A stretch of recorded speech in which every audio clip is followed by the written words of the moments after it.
It begins!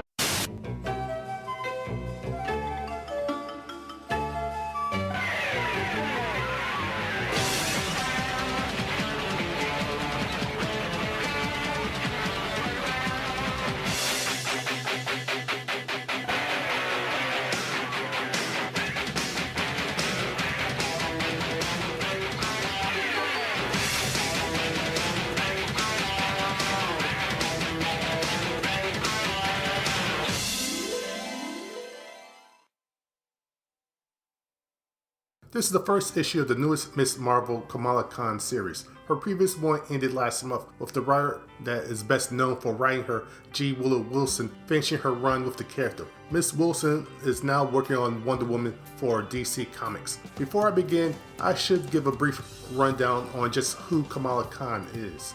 Kamala Khan is a teenage girl from Jersey City, New Jersey who is a huge superhero fan. One day while stumbling home from a party she wasn't supposed to go to, she gets hit by the Inhumans' Terrigen Mist. Since she has some Inhuman biology, she gained stretching and size-changing superpowers. She can also shapeshift and look like other people too, but she rarely uses that ability. Because of her love of superheroes and admiration of Carol Danvers, she decides to use her new powers to help the world and Jersey City in particular. This issue begins on some alien planet in the future where a dad tells the story of Earth's greatest hero, Ms. Marvel.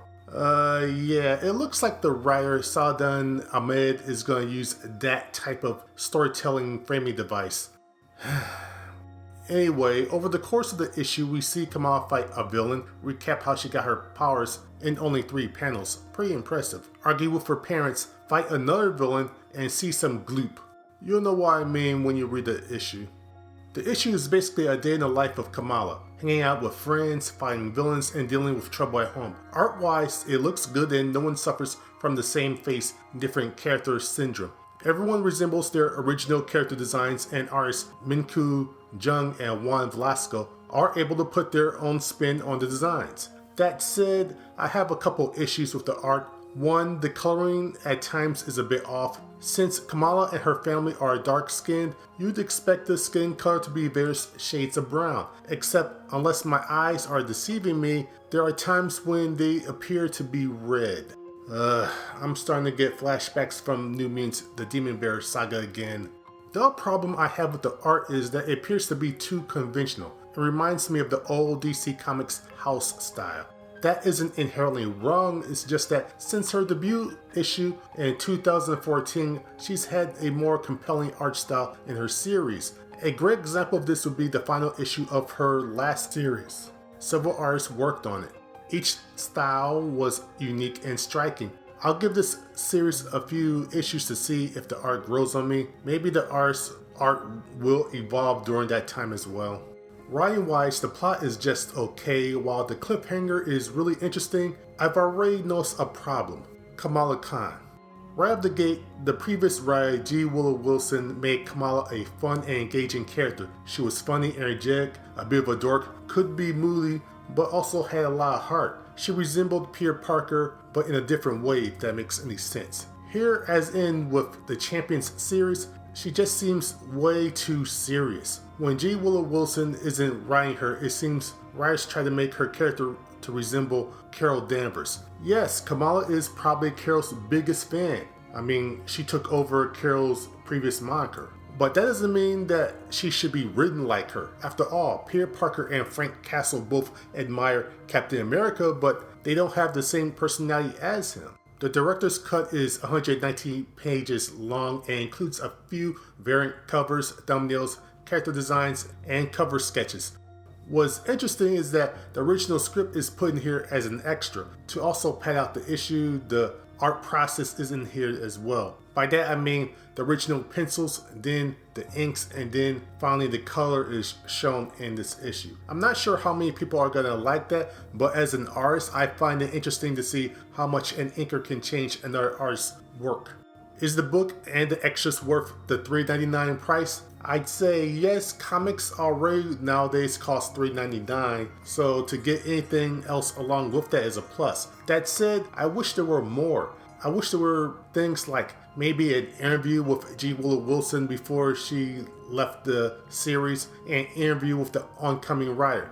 This is a bit of a nitpick since in the final issue 38 from February of this year, the oncoming writer and G. Willow Wilson both wrote some parting words. Another thing I want to see was maybe some artwork done of the character by other artists, and maybe perhaps showing people cosplay as her. Or how about this? How about having some letters from fans of Kamala telling what she means to them and their favorite stories of her?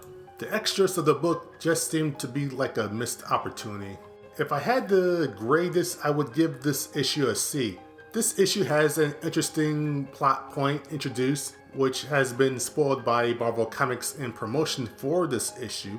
The problem I see coming from this issue's cliffhanger, however, is that they seem to be going for a more ultra-serious tone for the series. That's not what made the previous iteration of the series so good. Yes, there was serious moments, but there was also heartwarming ones, bittersweet ones, humorous ones, and just fun and heart. The previous writer and artist had an obvious affection for the character that I'm not sure the current creative team has. It just seems that after the previous run, this one will just go a very conventional or rote route. The previous run would tweak conventions. Heck, one of Kamala's first villains, the inventor, is a human-sized bird that is a clone of Thomas Edison, for crying out loud.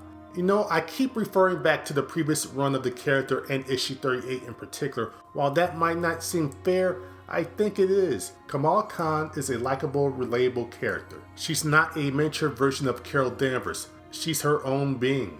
For those interested in the character, I say before you read the magnificent Miss Marvel issue 1, read her final issue from her previous series. It's still available at comics shops and on digital from comiXology.com. That will give you a great idea about the character. After that, if you like the issue and want more, then check out the first trade of her series, Miss Marvel Volume 1 No Normal, which I did a review back in 2015. Shameless plug. But seriously, it's a good story to start off with. If you like this video, then please comment below, subscribe to the channel, and click like. And until my next video, remember this: read more comic books from around the world and watch more stop motion and 2D animation. Venture on.